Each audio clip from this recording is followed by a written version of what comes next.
Hi there, this is Triple Valve Metro Camel and welcome to the YouTube channel, and thanks for joining me for yet another layout update and some more ideas that I've been up to on and around the layout. So stay tuned and I'll show you what I've been doing recently. So grab a cup of tea, cup of coffee, whatever takes your boat or fancy, and I'll see you in a bit.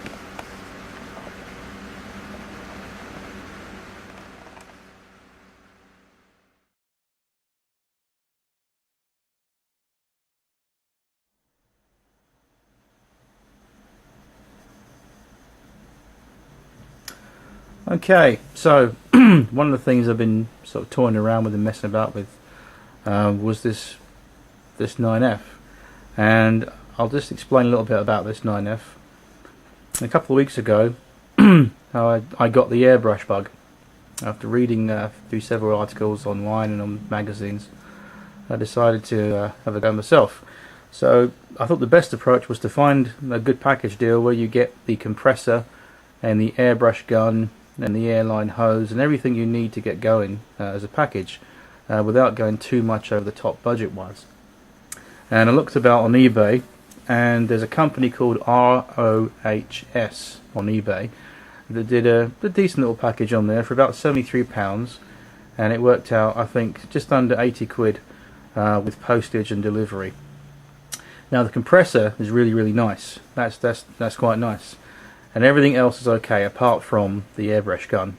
Now the airbrush gun, within 24 hours, the thing fell apart on me and was just really cheaply made by the looks of it, and I wasn't very happy, but I didn't give up. So I thought, well, I've got a decent compressor, everything else is alright, I just need a decent airbrush gun. So I decided to really go for it and shell out and buy an Iwata Eclipse HP series airbrush gun, and this is the result. This is a Humvee Railroad range 9F that originally was in pristine black factory finish and looked a bit too toy trainified for my liking. And there's videos, I think, somewhere on my YouTube channel of it going around the layout, but I just really kept staring at it every single day and thinking, well, this really has to go up a notch further. It needs to step up a little bit in terms of appearance. I didn't want to shell out over 100 quid for the weathered backman version that Hattons currently have. Didn't really want to spend the cash on that. I thought, you know, our hobby's about learning and about doing things for yourself and finding out and just learning all the time, and whether it's building locos, track, rolling stock, you name it. Everybody's got to start somewhere. So this is what I've cut my teeth on in terms of airbrushing. It's this Humvee Railroad 9F. So I'll just show you this, and please feel free to comment and let me know what you think.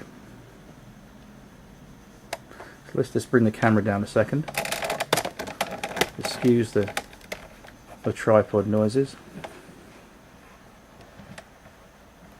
And that'll do. Okay, so as mentioned, this is the Humvee Railroad 9F range model from Humvee, and this is what you can basically achieve with an airbrush. And all I did, I used Rail Match paint, and it's the Rail Match frame dirt I used, and as you can see, I got quite a nice pleasing effect on there. All I did, I started from the chassis and just worked my way up a little bit from there, and as I got up to sort of the body level on the tender, I just got very fine spraying through there. I didn't want to cover the whole thing with frame dirt, but just enough there to give it a dirty sort of grimy appearance on there, much like the Humvee 8F that you'll see on my channel as well. And then on the rear of this, all I did was I just again used some of the Woodland Scenic realistic water, which I think is a fantastic product that people don't realise. It's not designed for lakes and streams and for rivers, it's also designed for little odds and ends on buildings and locos and wagons and anywhere where you've got a water leak that's practical. Why not use it to its advantage?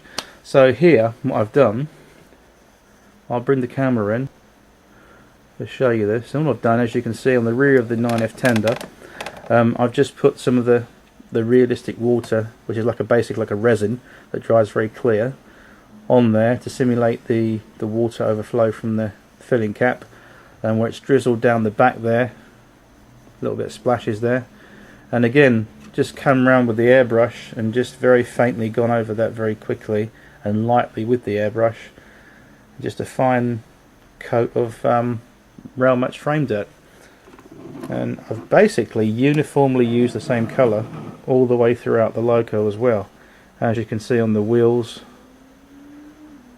on the driving rods, expansion link, all the way up to the cylinder blocks there. I decided to go a little bit heavier on this end where the cylinder blocks are and where the smoke deflectors are. On this area generally I've gone a little bit more heavier.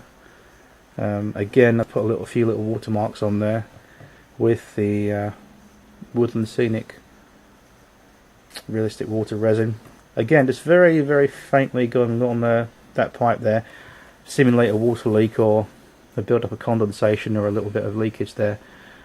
I just wanted to give the overall appearance of a very grimy, work stained 9F that would suitably match my 8F from Humvee.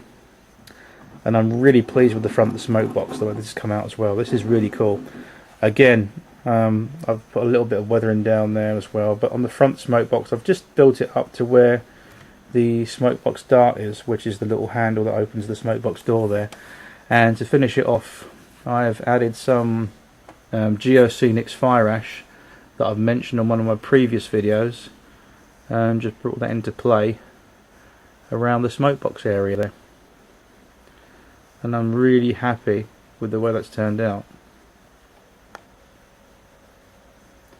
I'll just spin around the other side so you can see the other side as well.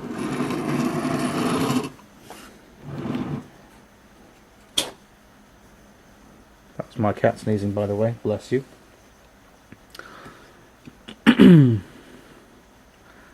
So as you can see, I also added a little bit of water there as well. As you can see, this is again the Woodland Scenic Water. A little bit of water on there on the cylinder blocks. Carried on really the same colour, and in some places I've gone a little bit more heavier than normal, and some places it's quite light. I couldn't resist, by the way, giving the cab windlet a little bit of a mist over with the airbrush, so a little bit grimy there. This is a very hard working 9F that's coming to the end of her working life in a couple of years or so. So there we go. This is as you would have seen steam trains back in the day, for those of you who remember them. And also for those of us that look into modelling magazines and historical books and stuff, if you see steam engines in about 1962 onwards, towards the last end of steam, they weren't very well maintained and looked after. They were worked hard every day, and sometimes they weren't really cleaned up too well. And this is the result on my 9F, and I just love this appearance on a steam loco, as opposed to the pristine condition and finish. I also took a little bit of a liberty of putting some of the Geoscenics Fire Ash, a very, very faint dust in there on the foot plate, just to make it look even more work stained. So there we go. That's my first attempt ever at weathering a steam loco with an airbrush, and I'm very pleased with that. I think it looks okay. Some of you might disagree out there. That's perfectly fine, but that's what I've been doing, certainly in terms of weathering a steam loco. So this really can take a special pride of place on Bentley Park. And the other thing I've done as well recently, I got a nice rake of these maroon Mark 1 coaches off of eBay. I got 6 of these, including the brake third, I think for about £45 from a model shop up in Glasgow. These are Lima, and as you can see, the paintwork and the bodywork and everything's in pretty good condition. But again, the underframe I'll put my teeth in a minute. The underframe chassis and the wheels originally were factory black, again too toy trainified. So again, we got out the airbrush this afternoon, decided to add some frame dirt where it should really live, underneath the underside of the coach there. So I've done all the underside of there. I'll bring it up to the camera and show you a little bit closer look. As you can see, I've done that there, give it a nice touch of weather in there. It's not too bad. I think it removes that sort of toy trainy sort of appearance. And I've also done the ends as well. I've given them a nice brake dusty kind of frame dirty colour, as it should be. It's interesting to note one thing as well. I picked up a handy little tip on YouTube from a guy called Everard Junction. If you get a chance, go and check out his channel. If you love British Railways, Network South East and BR sort of period modelling, go check out Everard. It's called Everard Junction. He's the guy on YouTube. It gives me a lot of inspiration for my modelling, and he's really very good what he does. And he correctly mentioned that when you're weathering passenger stock, in rule of thumb really, that passenger stock was always kept nice and clean, appearance wise on the outside. You had a little bit of dirt on the roof, and obviously the main dirt of a passenger vehicle was kept underneath the frame sort of area. The main body panels were washed down every day by the carriage cleaners and train maintenance staff. So quite rightly so, you'd never see this all grimy and mucky. The actual carriage part, the body part, would be always spotlessly clean and in a very decent condition, because obviously people in those days didn't want to pay money to see a dirty, grimy, filthy looking carriage pull into the platform and fancy getting on that. But of course nowadays you do. Maybe in some place you do, some place you don't. But as a whole, I took some advice from him and basically kept the weathering on my coaches to the underframe correctly, this area here, and I don't think that's come out too badly.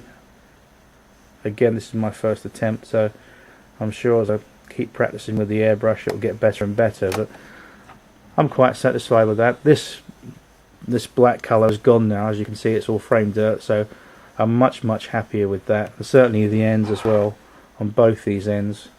That one, I'll turn around the other way, as you can see. Oops, there's the same on there as well, and that looks vastly better than the plain black factory finish. And like I said, I've done all my 6 coaches, so I've got a nice rake of weathered Mark 1 maroon coaches that are all nice and weathered now, so they're quite nice, and I think that looks quite the part. We just put that behind there. Yeah, so there we go. So that's some of the little stuff I've been doing on the layout. I've been doing some scenic ideas as well, a few bits and pieces, and I'll show you those to you later on as well. In the meantime, thanks for watching, and stay tuned for more updates and more videos. Hope you enjoyed the video, and talk to you soon. Take care.